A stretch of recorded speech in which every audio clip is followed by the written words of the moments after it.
जिनका उद्देश्य धर्म की स्थापना और अधर्म का नाश था। पुराणों और महाकाव्यों में वे कई रूपों में प्रकट होते हैं: बाल, नौजवान, राजनयिक, गुरु और मित्र। उनके चरित्र में नारी, पुरुष, राजनेता और दार्शनिक के तत्व मिलते हैं। यही वजह है कि कृष्ण की कहानियां जीवन के हर पहलू के लिए प्रेरणा बनती हैं। उनके चरित्र में चातुर्य, करुणा, उत्सव प्रियता और अद्भुत धर्मबोध का संगम दिखाई देता है। स्टेप 2, जन्मकाल और भविष्योक्ति। कृष्ण का जन्म मथुरा के कारागार में हुआ। उनके माता पिता थे वासुदेव और देवकी। देवकी के भाई कंस ने देवकी और वासुदेव को कैद कर दिया था, क्योंकि एक भविष्योक्ति से भयभीत था कि देवकी का 8वां पुत्र उसे मार डालेगा। कंस ने क्रमशः देवकी के नवजात शिशुओं को मार दिया।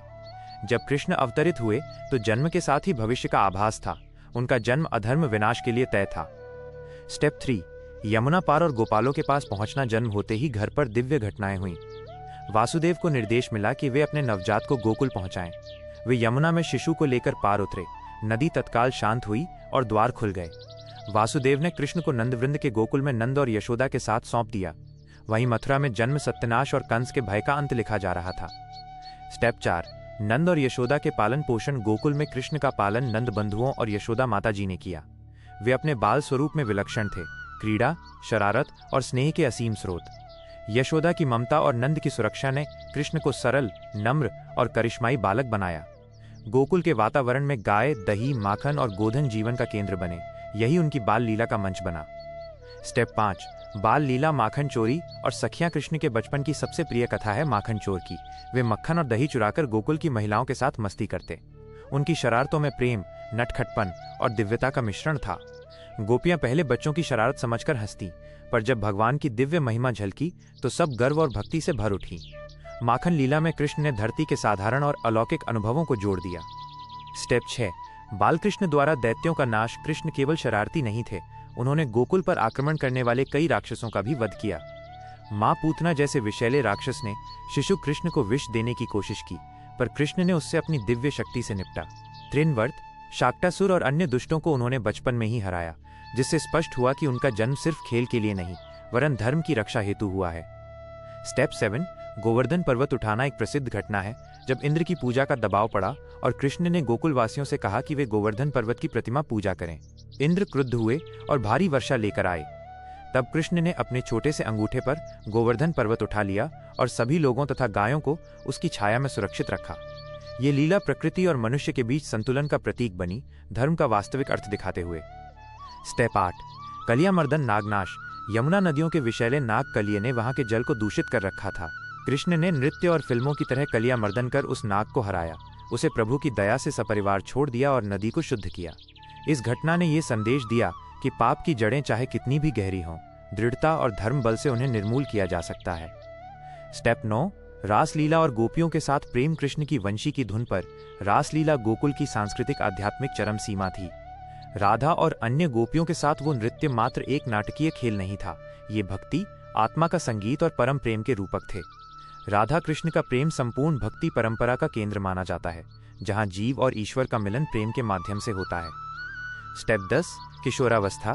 कौशल्या, मित्र और बंधन किशोर कृष्ण न केवल खेलते बल्कि संगीत, शरारत और नीति में भी पारंगत हुए।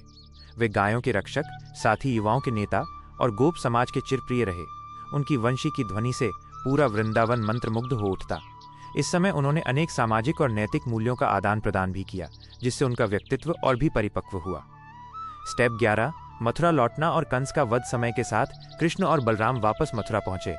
उन्होंने अपने चचेरे भाई कंस का वध किया और मथुरा की अधिनायकता को समाप्त किया। कंस के अत्याचारी शासन का अंत होने पर मथुरा में नया युग आरंभ हुआ। उग्रसेन जैसे सुकुमार और धर्मपरायण राजा को सिंहासन मिला। ये घटना दिखाती है कि अन्याय चाहे कितना भी दृढ़ क्यों न हो, सत्य और न्याय अंततः विजयी होते हैं। स्टेप 12, द्वारका का निर्माण और यदुवंश का शासन। मथुरा पर बार बार आक्रमण होने पर कृष्ण ने अपने परिवार समूह यदुवंश को समुद्र तट पर द्वारका बसाने का निर्णय लिया। वहां उन्होंने एक सुरक्षित, सुनियोजित और समृद्ध नगर बसाया। द्वारका ने राजनीतिक स्थिरता और सांस्कृतिक समृद्धि दोनों को साथ लेकर चला, जहां कृष्ण ने अपने राज्य और यदुवंश के कर्तव्यों का निर्वाह किया। स्टेप 13, विवाह, परिवार और राजनैतिक गठबंधनों। कृष्ण की पत्नी रुक्मिणी उनके जीवन का महत्वपूर्ण हिस्सा थीं। इसके अलावा सत्यभामा, जम्बवती और कई अन्य राज परिवारों से विवाहों के माध्यम से उनसे अनेक राजनीतिक और सामाजिक रिश्ते जुड़े। इन विवाहों ने साम्राज्यिक गठबंधनों को मजबूत किया और सामाजिक दायित्वों को पूरा करने में मदद की। कृष्ण के भीतर दार्शनिक गुरु और राजनीतिक नेता दोनों गुण जीवंत रहे। स्टेप 14, महाभारत में कृष्ण की भूमिका। मित्र, सलाहकार और सारथी कृष्ण का सबसे बड़ा ऐतिहासिक और दार्शनिक योगदान महाभारत के समय दिखाई देता है। वे पांडवों के मित्र, सलाहकार और नैतिक गुरु बने। युद्ध से पहले वे दुर्योधन के पास शांति का संदेश लेकर भी गए, पर जब शांति संभव न हुई तब कृष्ण ने अर्जुन के सारथी बनकर उसे धर्म युद्ध के लिए प्रेरित किया। इस समय कृष्ण ने अपना प्रकट दार्शनिक स्वरूप से दिया, जो बाद में भगवद गीता के रूप में प्रसिद्ध हुआ।